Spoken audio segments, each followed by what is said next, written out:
नमस्कार, आदाब। Excelsior news के खसूसी प्रोग्राम में आप सबका इस्तकबाल है, स्वागत है। जम्मू कश्मीर के सियासी हलकों की अगर बात करें तो नवंबर 11 को दो जगह इंतखाबात होने हैं। एक तो बडगाम जो कश्मीर सूबे में है, दूसरा नगरोटा जो जम्मू सूबे में है। इंतखाबात की ज़रूरत इसलिए पड़ी क्योंकि बडगाम से जो sitting chief minister Omar Abdullah है वो दो जगह से चुन कर आए थे। एक इसलिए उनको बडगाम सीट जो वकेट करनी पड़ेगी, जो एक कॉन्स्टिट्यूशनल प्रोविज़न है उसके तहत करना पड़ता है। दूसरा नगरोटा कॉन्स्टिट्यूंसी जहाँ जो सिटिंग एमएलए थे देवेंद्र राणा, बीजेपी के कदावर नेता, उनकी अनएक्सपेक्टेड एक डेथ हो गई थी, तो इसके लिए जो सीट वैकेंट थी जिसके कारण वहाँ पे बायपोल हो रहा है। नगरोटा सीट के हवाले से अगर बात करते हैं, यहाँ पे कुल जो वोटर्स हैं उनकी तादाद करीब 98,000 है। असेंबली की कॉम्पोजिशन इस तरह से है, यहाँ पे ठाकुर ब्राह्मण वोट भी है, राजपूत वोट भी है और गुज्जर समुदाय का वोट भी है। तो एक कॉम्पोजिट सा इसका जो डेमोक्रेटिक प्रोफाइल है नगरोटा कॉन्स्टिट्यूंसी का वो है।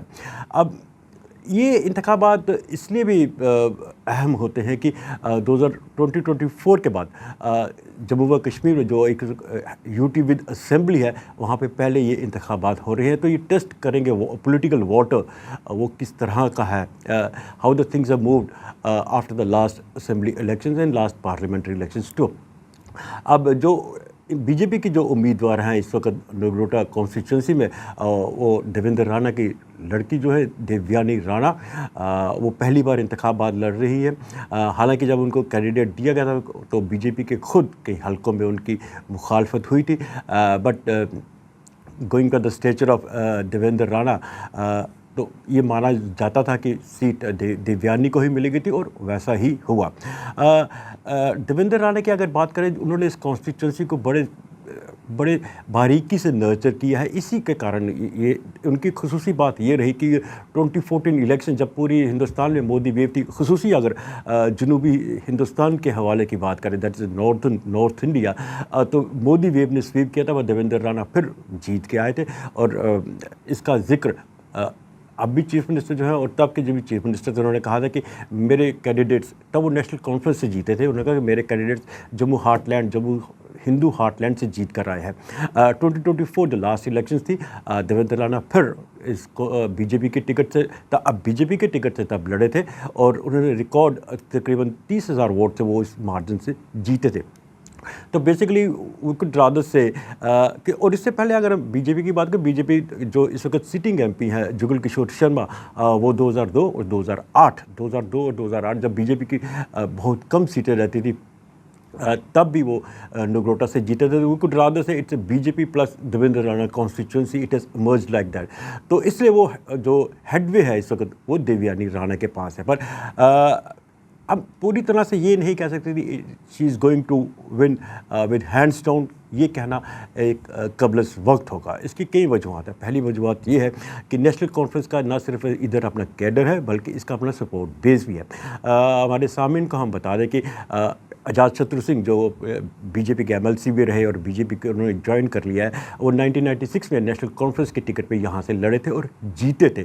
ये बात दिखाती है कि नेशनल कॉन्फ्रेंस का यहाँ पर रसूख भी है। और देवेंद्र राणा की जो 2014 में जो विन हुई थी उसमें भी नेशनल कॉन्फ्रेंस के जो कैडर का था वो भी एक माना जाता है कि हाथ ज़रूर रहा होगा। अब देवयानी को जो सिलेक्शन को लेकर काफ़ी जो बीजेपी के इंटरनल जो इख्तलाफात हुए हैं वो रीसर्फेस भी कर सकते हैं, क्योंकि जुगल किशोर के भाई जो नंद किशोर जो हैं वो भी एस्पायरेंट थे, वो काफ़ी अरसे से इस जगह पे काम कर रहे थे पर उनको टिकट नहीं मिली। खैर उनकी जो मुखालफत थी, जो लोकल लीडर्स का जो आक्रोश था, वो उसके वीडियोस काफ़ी वायरल भी हुए थे। ब्राह्मण वोट यहाँ पे 8 से 10 हज़ार के करीब है और कई हलकों में ये माना जा रहा है कि जो देवयानी राणा के आगे पीछे की जो कोठरी है वहाँ पे ब्राह्मण समुदाय का कोई रिप्रेजेंटेशन नहीं है। सो हर कोठरी हैज़ एक्सक्लूडेड द ब्राह्मण कम्युनिटी पर से। तो इसका इस वोट का ब्राह्मण वोट का खामियाजा हो सकता है। दूसरा बात यह है कि जो उनका अपना राजपूत वोट है, देवयानी राणा खुद राजपूत है, वो 7 से 8 हज़ार के करीब है।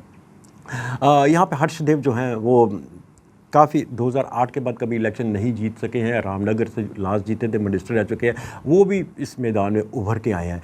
तो राजपूत वोट वो काट सकते हैं। तीसरा एक जो इम्पोर्टेंट जो एक हाँ, उसके बाद आती है शमीम की जो है डीडीसी मेंबर है, जो कि ये शमीम वो कॉन्टेस्ट कर रही है नेशनल कॉन्फ्रेंस की टिकट के ऊपर।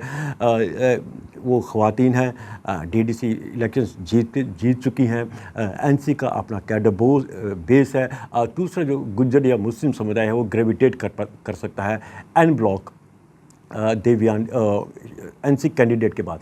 पर अगर वो एक ये अगर सर्कल ग्रेविटेट करता है एन ब्लॉक, तो कई हल्कों में ये माना जाता है कि उनको फिर हिंदू वोट कम मिलेंगे। और ये सवाल चीफ मिनिस्टर से भी पूछा गया कि आपने हिंदू कैंडिडेट को क्यों नहीं उठाया, तो उन्होंने कहा कि आप लोग इस नज़र से क्यों देखते हैं, कैंडिडेट को अपने काम के पर वोट मिलता है, मज़हब के वोट नाम पर नहीं मिलता।